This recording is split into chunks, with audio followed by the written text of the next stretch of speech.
Hello friend, I hope आप सभी अच्छे होंगे और मस्त होंगे।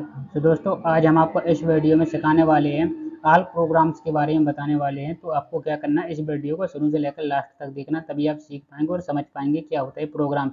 तो चलिए वीडियो को शुरू करते हैं। शुरू करने से पहले, अगर आप इस वीडियो को पहली बार देख रहे हैं, स्पेशली इस चैनल पर पहली बार आए हैं, तो आपने अभी तक इस चैनल को सब्सक्राइब नहीं किया है तो सब्सक्राइब जरूर कर लें एंड बेल आइकन को ऑल पर प्रेस कर दें, ताकि आने वाली अगली वीडियो की नोटिफिकेशन भी आपको टाइम पर मिल सके। तो चलिए आगे बढ़ते हैं। और दोस्तों, ये अगर आपने हमारी पहली वीडियो नहीं देखी है, जो हमने कंप्लीट करा दी है, तो अगर आप बेसिक कंप्यूटर कोर्स सीखना चाहते हैं तो आप हमारे चैनल की प्लेलिस्ट में जाइए। प्लेलिस्ट का नाम मिल जाएगा आपको, basic computer course in Hindi के नाम से है। वहाँ पर आपको सारे वीडियो मिल जाएंगे बेसिक कंप्यूटर कोर्स से संबंधित। वो आप एक एक करके सभी को वॉच कर सकते हैं और बेसिक कंप्यूटर के बारे में सीख सकते हैं।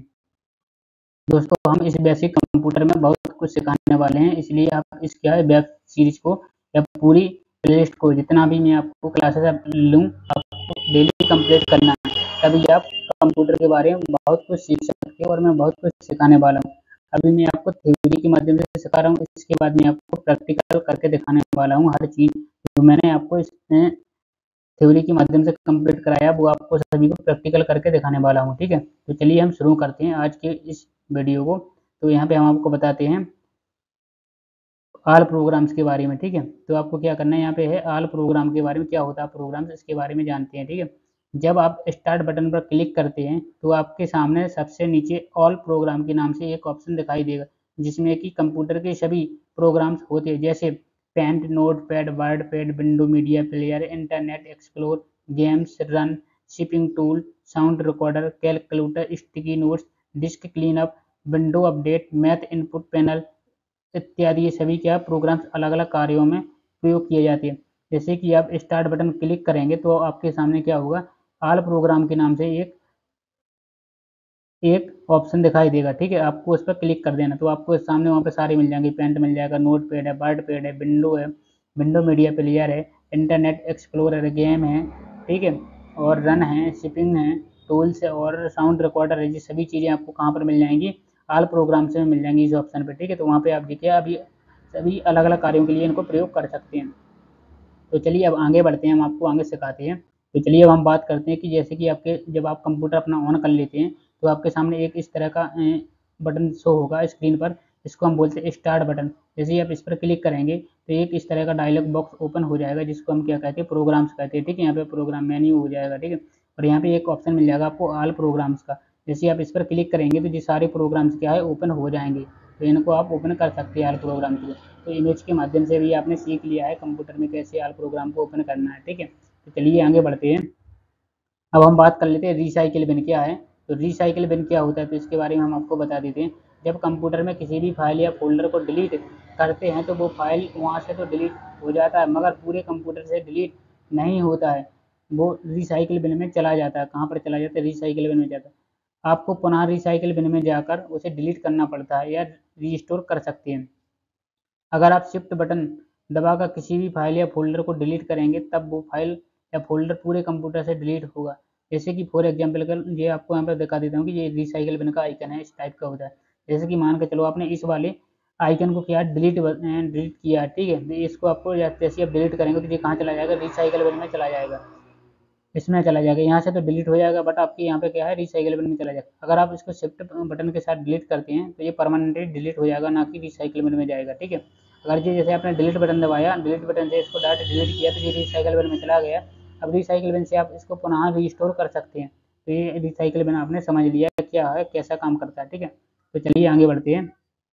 अब हम बात कर लेते हैं मई कंप्यूटर की। तो ये कंप्यूटर की स्टोरेज ड्राइव होती है। ठीक है, स्टोरेज ड्राइव होती है जहाँ पर आप किसी भी फाइल जैसे गाना, वीडियो, फिल्म इत्यादि चीज़ों को स्टोर करके रख सकते हैं। अगर आपको मई कंप्यूटर फाइल को ओपन करना है तो कैसे कर सकते हैं, इस ऑप्शन को ओपन करने के लिए आपको कीबोर्ड में विंडो प्लस की को प्रेस करना है। ठीक है, तो आपको क्या करना है, स्टार्ट बटन में स्टार्ट मेन्यू में जाकर आपको क्या करना है, मई कंप्यूटर सर्च करना है।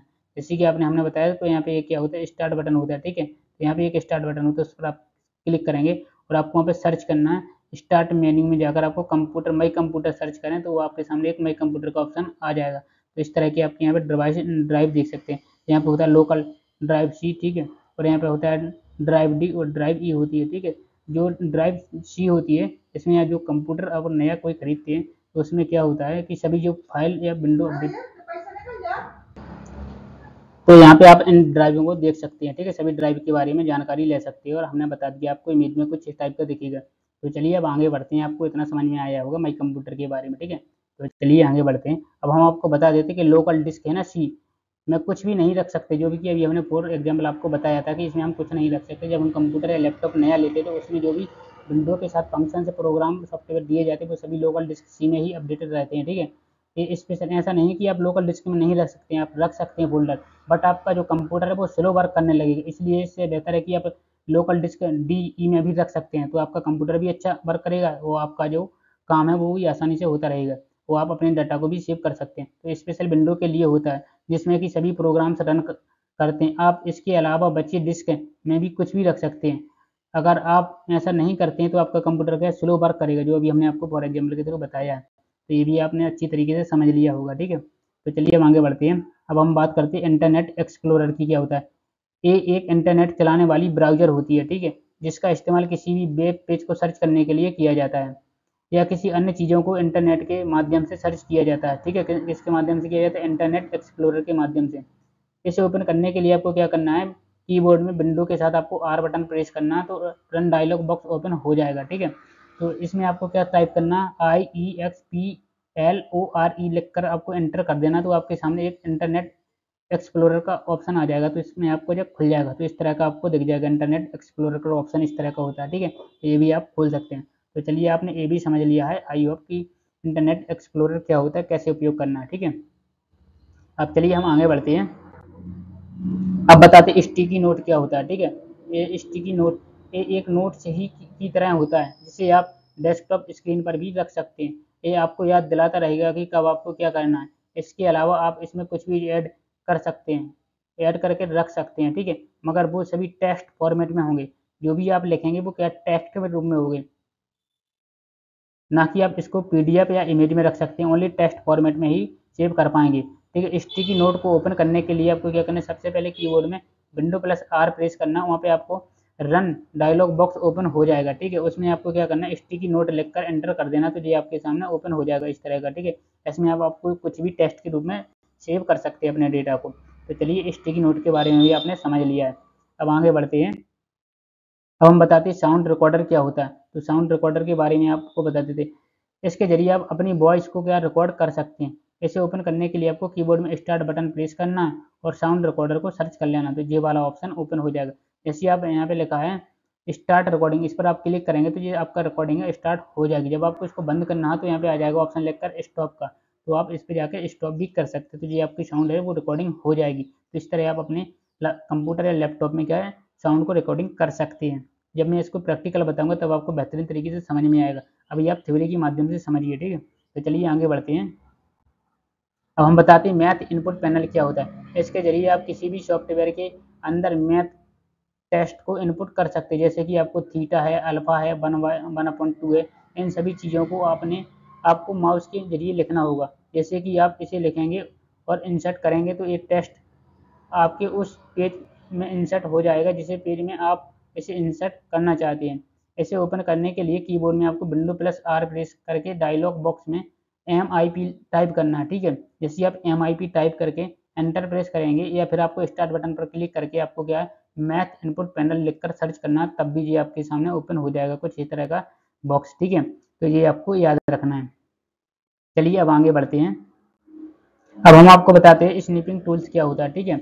ये भी एक टूल ये भी एक ऐसी टूल्स होती है जिसके जरिए आप कहीं पर भी किसी भी इमेज को स्नैप कर अर्थात स्क्रीनशॉट ले सकते हैं इसके द्वारा, ठीक है।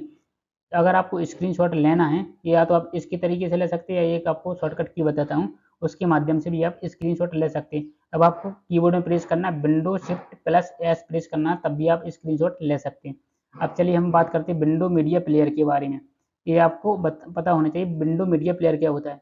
ये एक ऐसी प्रोग्राम है जिसमें आप गाने सुन सकते हैं, वीडियो या फिल्म देख सकते हैं। ये इसका आइकन इस तरह का होता है, ठीक है, विंडो मीडिया प्लेयर का। तो ये भी आपने सीख लिया है विंडो मीडिया प्लेयर का उपयोग क्या होता है, कैसे करते हैं। और विंडो मीडिया प्लेयर को आपको ओपन करने के लिए आपको कीबोर्ड में प्रेस करना है Window+R, तो आपके पास रन डायलॉग बॉक्स ओपन हो जाएगा। आपको WMPLAYER लिखकर इंटर कर देना है, या फिर आपको स्टार्ट बटन पर जाकर आपको विंडो मीडिया प्लेयर को सर्च करना है, तो ये ओपन हो जाएगा। ठीक है, तो इस तरह आप दो तरीके से ओपन कर सकते हैं विंडो मीडिया प्लेयर को। तो चलिए, आई होप इतना आपको समझ में आया होगा। तो चलिए, ये आपने सीख लिया विंडो मीडिया प्लेयर क्या होता है, कैसे इसको ओपन करना। तो चलिए अब आगे बढ़ते हैं। अब बताते हैं हम ऑन स्क्रीन कीबोर्ड क्या होता है। ये एक तरह का कीबोर्ड ही होता है, मगर ये आपके स्क्रीन पर होता है, जो आपका फिजिकल नहीं होता है। क्या ये आपकी स्क्रीन पर शो होता है, इसकी बजाय इसे स्क्रीन ऑन कीबोर्ड कहते हैं। ठीक है, तो इसे क्या कहते हैं, स्क्रीन ऑन कीबोर्ड कहते हैं। ये कुछ इस टाइप का दिखता है। अगर आपका कोई कीबोर्ड में कोई भी बटन आपका काम नहीं करता, कोई खराब हो गया, तो आप इसकी मदद से अपने कीबोर्ड को ओपन कर सकते हैं, अपने कंप्यूटर को चला सकते हैं इस कीबोर्ड की मदद से। ठीक है, वो अपना जो आपका बटन काम नहीं करता, तो इसके द्वारा आप अपने बटन को प्रेस कर सकते हैं, वो काम करने लगेगा आपका कंप्यूटर या लैपटॉप। ठीक है, तो चलिए, ये भी आपने सीख लिया ऑन स्क्रीन कीबोर्ड क्या होता है। अब आगे बढ़ते हैं। इसका प्रयोग हम लोग तब करते जब हमारा कीबोर्ड अचानक काम करना बंद कर दे, या फिर कीबोर्ड में कोई बटन काम करना बंद कर दे, तो ऐसे में आप इस कीबोर्ड का प्रयोग कर सकते हैं। साथ ही अगर आपका कीबोर्ड खराब हो गया और आप अपना कंप्यूटर ऑन करना चाहते हैं, और यदि स्टार्टिंग विंडो में आपने कोई पासवर्ड डाल रखा है, तो ऐसे में आप इस ऑप्शन का प्रयोग कर सकते हो और अपना पासवर्ड को खोल सकते हैं। अगर आप ऑन स्क्रीन कीबोर्ड को लाना चाहते हैं, तो आप सबसे पहले आप कीबोर्ड में विंडो प्लस आर बटन को प्रेस करेंगे। उसके बाद आपको रन डायलॉग बॉक्स में OSK लिख देना, OSK टाइप करके एंटर प्रेस करें, या फिर आपको क्या करना, स्टार्ट बटन पर क्लिक करके आपको ऑन स्क्रीन कीबोर्ड सर्च करना, तो ये अब ओपन हो जाएगा। मैंने आपको दोनों तरीके बता दिए। अब दोनों तरीके में से किसी एक तरीके को अपने लैपटॉप या कंप्यूटर स्क्रीन पर क्या कर सकते हैं, ऑन स्क्रीन कीबोर्ड को ला सकते हैं। तो इतना आपको समझ में आया होगा। तो आई होप आपको इतना समझ में आया है। तो आपने अभी तक इस चैनल को सब्सक्राइब नहीं किया है, तो सब्सक्राइब जरूर कर लें, एंड बेल आइकन को ऑल पर प्रेस कर दें, ताकि आने वाली अगली वीडियो की नोटिफिकेशन भी आपको टाइम पर मिल सके। और इस वीडियो को भी अपने दोस्तों तक शेयर करें, ताकि आपकी वीडियो भी बेसिक कंप्यूटर के बारे में सीख सकते हो, जानकारी ले सकते हैं। चलिए आगे बढ़ते हैं। अब हम बात करते हैं मैग्नीफिशर क्या होता है। ये एक दूरबीन की तरह काम करता है। इसकी मदद से आप किसी भी टेक्स्ट, इमेज या अन्य चीज़ों को कंप्यूटर पर जूम करके देख सकते हैं। यह सभी कंप्यूटर में बाय डिफ़ॉल्ट दिया जाता है। जूम करने वाला है, सभी कंप्यूटर जब आप नया खरीदेंगे तो उसके साथ ही इंस्टॉल करके दिया जाता है। ठीक है, तो मैग्नीफिशर ऐसे ओपन करने के लिए आपको क्या करना है, अपने कीबोर्ड में स्टार्ट बटन प्रेस करना है, या आपको डायरेक्ट मैग्नीफिशर सर्च कर सकते हैं, या फिर आपको विंडो प्लस आर प्रेस करके खुले हुए रन डायलॉग बॉक्स में आपको MAGNIFY टाइप करके एंटर प्रेस करना, तब भी ये आपका ओपन हो जाएगा। तो ये आपको दोनों तरीके से बता दिए कैसे ओपन करना है, तो ये ओपन कर सकते हैं। चलिए अब आगे बताते हैं। आप इसे डायरेक्ट भी ओपन कर सकते हैं। इसके लिए आपको क्या करना है, केवल आपको कीबोर्ड में विंडो की के साथ आपको प्लस प्रेस करना है। ठीक है, जो प्लस बटन होता है प्लस माइनस का, आपको विंडो के साथ प्लस बटन प्रेस करना है। आप जैसे जैसे इस शॉर्टकट को प्रेस करेंगे, तो वर्तमान समय में भी दिख रहे स्क्रीन पर जूम इन होता जाएगा, और आप जितने बार को दबाते रहेंगे उतनी बार स्क्रीन जूम होता जाएगा, और विंडो के साथ माइनस प्रेस करने से पुनः जूम आउट हो जाएगा। तो आपने जूम इन और जूम आउट के बारे में अच्छी तरीके से सीख लिया है। क्या करना है आपको, अगर जूम इन करना है तो आपको क्या करना है, अपने कीबोर्ड में विंडो के साथ प्लस वाला बटन प्रेस करना है, जो इस तरह का होता है प्लस वाला बटन, इसको आपको प्रेस करना है। ठीक है, तो क्या हो जाएगा, जूम इन होता जाएगा। अगर आपको जूम आउट करना है तो आपको क्या, विंडो के साथ माइनस बटन प्रेस करना, तो जूम आउट होता जाएगा। तो आपने जूम इन और जूम आउट के बारे में अच्छी तरीके से सीख लिया है। अब चलिए आगे बढ़ते हैं। नरेटर क्या होता है। ठीक है, ये बहुत ही कमाल का फीचर है, जो कि बाय डिफ़ॉल्ट सभी कंप्यूटरों में दिया हुआ रहता है। अगर आप इस ऑप्शन का पर क्लिक करते हैं और उसके बाद कंप्यूटर में कुछ भी करते हैं, तो ये बोलता रहेगा कि आप किस ऑप्शन में गए हैं और आप कौन कौन से ऑप्शन पर क्लिक कर रहे हैं। ये मतलब कि ये पढ़कर आपको सुनाता रहेगा। ठीक है, तो नरेटर का भी आप उपयोग समझ गए होंगे क्या होता है, कैसा काम करता है नरेटर। ठीक है, अगर आप इस ऑप्शन को ऑन करना चाहते हैं, तो आपको कीबोर्ड में स्टार्ट बटन पर दबाना, उसके बाद आपको नरेटर सर्च कर लेना। ठीक है, तो ये ओपन हो जाएगा। या तो आपको कीबोर्ड में विंडो प्लस आर प्रेस करना, उसके बाद आपको डायलॉग बॉक्स में नरेटर लिखकर एंटर प्रेस कर देना, तब भी ये ओपन हो जाएगा। तो आपको दोनों तरीके से ओपन करके हमने बता दिया। जब मैं आपको प्रैक्टिकल करके बताऊंगा, तब आपको बेहतरीन तरीके से समझ में आएगा। अभी आप थ्योरी के माध्यम से समझिए। ठीक है, चलिए आगे बढ़ते हैं। अब हम आपको बताते हैं डिस्क क्लीन अप क्या होता है। इस ऑप्शन के जरिए आप अपने कंप्यूटर के सभी डिस्क को क्या कर सकते हैं, क्लीन कर सकते हैं। जो फालतू के फाइल होते हैं उसको आप एक ही बार में डिलीट कर सकते हैं। जैसे कि आपको लोकल डिस्क सी होती है, ठीक है, डी होती है, ई होती है ड्राइव। ठीक है, तीनों ड्राइव है।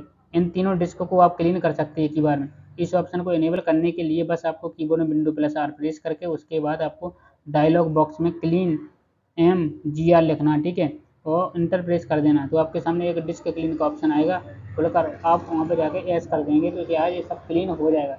तो आपने क्लीनिंग का भी ऑप्शन सीख लिया कि आपको अपने कंप्यूटर को कौन सी भी डिस्कों को क्लीन कैसे करना है। चलिए इतना भी आपने समझ लिया। अब हम आपको आगे बताते हैं। अब आपको क्या करना है, सिस्टम इन्फॉर्मेशन को आपको जैसे पता करना है। अगर आप कोई भी नया कंप्यूटर या लैपटॉप खरीदते हैं तो आपको अपने कंप्यूटर या लैपटॉप के बारे में देखना है कि आपके में कितने जी बी रैम है, कौन सा प्रोसेसर है, कौन सा कोर है, किस जनरेशन का है, ठीक है, कितना स्टोरेज है। तो ये सभी चीज़ें आपको क्या करना है, यहाँ से पता कर सकते हैं। तो आपको क्या करना है, इस ऑप्शन के जरिए आप अपने कंप्यूटर की पूरी इन्फॉर्मेशन जान सकते हैं। इसके लिए आपको आप कीबोर्ड में सबसे पहले Windows+R प्रेस करें, उसके बाद आपको सामने एक रन डायलॉग बॉक्स आएगा। तो आपको उसमें MSINFO32 या MSINFO64 डालकर एंटर कर देना। तो ये ओपन हो जाएगा। दोनों चीज तरीके से आप ओपन कर सकते हैं। जैसे कि आप Windows+R प्रेस करेंगे तो रन डायलॉग बॉक्स ओपन हो जाएगा। आपको वहाँ पे सर्च करना है MSINFO32 लिखकर ओके कर देना है। तो ये आपका पूरा डिटेल बता देगा आपके कंप्यूटर के बारे में, सिस्टम के बारे में, कौन कितना हार्डवेयर है, कितना स्टोरेज है, कितने कौन सा प्रोसेसर है, कौन सा कोर है, ये सभी चीज़ इसमें बता देगा। ठीक है, तो ये आप सीख सकते हैं। अब चलिए हम बताते हैं विंडो अपडेट क्या होता है। इस ऑप्शन के जरिए आप अपने कंप्यूटर को अपडेट कर सकते हैं। जैसे कि आप देख पा रहे हैं कि इस ऑप्शन को आपको स्टार्ट बटन पर जाना है, क्लिक करना है और उसके बाद आपको विंडो अपडेट लिखकर सर्च कर देना। तो आपके कंप्यूटर में अपडेट वाला ऑप्शन ओपन हो जाएगा। जैसे कि आप यहाँ पे देख सकते हैं, विंडो अपडेट सेटिंग का ऑप्शन आएगा। यहाँ पे आप चेक फॉर अपडेट के लिए यहाँ पे आप क्लिक करके अपने चेक कर सकते हैं। ठीक है, इस तरह का आपका पास विंडो ओपन हो जाएगी। चलिए आगे बढ़ते हैं। दोस्तों ये हमारी सोशल मीडिया की पोस्ट है। हम अपनी सोशल मीडिया पर कुछ कंप्यूटर संबंधित शायरी अपलोड करते हैं। अगर आपने हमारे सोशल मीडिया अकाउंट को फॉलो नहीं किया, जैसे कि फॉर एग्जांपल इंस्टाग्राम, तो आपको सर्च करना है @एडवांस कंप्यूटर कोचिंग के नाम से सर्च करेंगे। वहाँ पर आपको मेरा इंस्टाग्राम अकाउंट मिल जाएगा, उसको आप फॉलो कर सकते हैं। चलिए मैं इस शायरी को सुना देता हूँ पढ़ के कि तू बीटेक की रानी और मैं BCA का राजा, अगर करनी है कोडिंग तो मेरे पास आ जा, क्या करनी है कोडिंग तो मेरे पास आ जा।